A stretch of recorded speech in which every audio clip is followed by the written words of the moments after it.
Saturday morning, it's time for the Experts program here on Power Talk Radio, 1460 and 101 FM. Luis Alvarez, CEO of the Alvarez Technology Group, joining us right now on the program. Happy weekend to you, Luis. Happy weekend to you. It hopefully will be a nice one. I'm hoping to get out on the water on Saturday. Unfortunately, on Sunday, we have races, but I won't be able to attend because I will be at the Rancho Cielo Culinary Roundup Sunday night. That's at the Monterey Plaza. That's happening again this year. Yep, it is. It's a fun event. They didn't do it live last year because of COVID, but this will be the first live event in a couple of years, and I'm really looking forward to it. Should be a great one. All right. Well, I hope you guys have a good time. Thank you. Yeah, we're hoping for it. By the way, anybody who is interested in attending that, I believe you can still go to, I think it's Rancho Cielo CY or something like that, but just look up. Yeah. What's that again? Rancho Cielo YC, so for youth camp. So ranchocieloyc.org. And you can buy, they can buy their tickets online there, can't they? They can, yeah, absolutely. It's always a great event. Hey, big news out of Netflix this week. This news broke Thursday night that Netflix, well, they say that too many people are sharing passwords with family and friends, and they're using the same Netflix account at a number of addresses, and Netflix doesn't like that. They've seen for the first time ever a drop in subscribers, so now they're really concerned about people who are watching Netflix. Maybe 3 or 4 households are watching it for the price of one subscriber, and they want to stop that. They say they're going to come up with a way of doing it. What do you think about this, Luis? Well, it's not surprising. Like you pointed out, for the first time in their history, Netflix reported that they dropped subscribers. Not significant.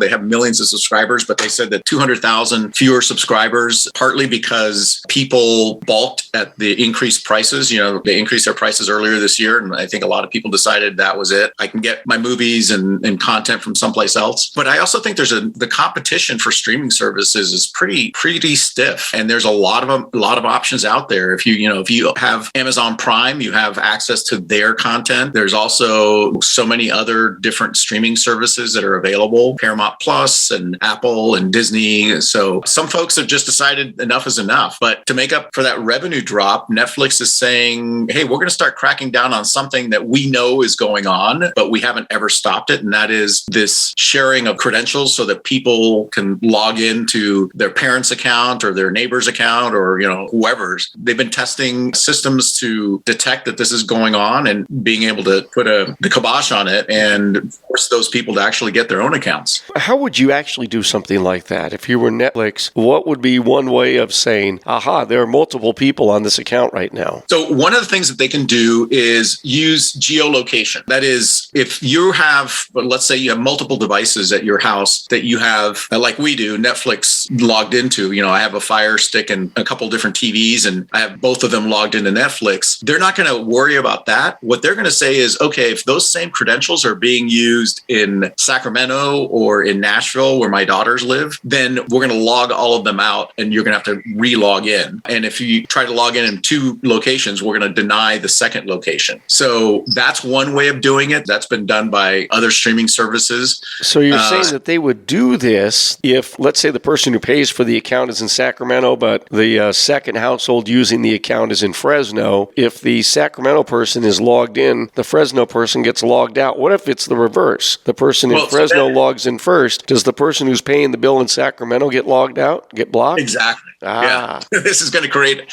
some friction within families, obviously, but it's something that there's other technology that they can use, not just geolocation, but other things that they can use to make sure that only one account is being used or one account is logged into one place and not multiple places. Like, if you're traveling, they're going to force you to log into that location if it's not where you normally are at. Much like in the old days, if you traveled with credit cards, the credit card company would deny charges unless you told them in advance that you were going to Europe or Asia or something, right? Because they wanted to make sure that it was really you and not somebody who stole your credit card. But there's a lot of sophisticated technology there. I know that Netflix already has been testing this concept outside of the US. They've been testing the idea of blocking multiple logins. So they're getting good at it. And I think they're just going to deploy it in the States and force more people to sign. If you want your Netflix, you're just going to have to pay for it yourself. All right. Well, that's coming. And, I saw a comment on a news website that covered this story where one of the readers of the site posted, and I thought it was a perceptive comment. And their comment was, well, perhaps Netflix's real problem is they've reached market saturation. saturation, and that's why they're moving in this direction. I think that's not far from the truth because, as we were talking about before we got on air, CNN just announced that their short-lived CNN Plus streaming service is being put out to pasture, if you will, by the end of this month. It's only been around for a couple months, and they just did not get any traction. And a lot of streaming services are finding that they're not growing, they're not adding new subscribers because basically we have all the content we really want. Unless you got something new and compelling, we're not going to stick around. Hey, one other thing for you, unrelated. A lot of us have Wi-Fi extenders in our home to get our Wi-Fi service maybe upstairs or downstairs or what have you. And when you look at the extension address of what the service is, you'll see your regular Wi-Fi, SSID, and then there'll be an underscore and you'll see 2GEXT or 25GEXT. What does that indicate, those suffixes? So the extenders extend both the 2.4 megahertz and the 5 megahertz range, but they do it in two separate bands. So each one of those represents the different bands that most access points have. Like a traditional access point has a 2.4, so it's backwards compatible to older devices, but it also has a 5 megahertz, which is the newer standard most new devices use. And an extender can't extend them both in the same band, so they have to create two new SSIDs for it. And I noticed that the 2.4, while it seems to cover better, the service is much slower than the 5. Yep. Absolutely, yeah. So the 2.4 has longer range, but it's a narrower bandwidth, so you don't get the speed that you get on the 5 megahertz. Okay. Just was wondering about that because I noticed that on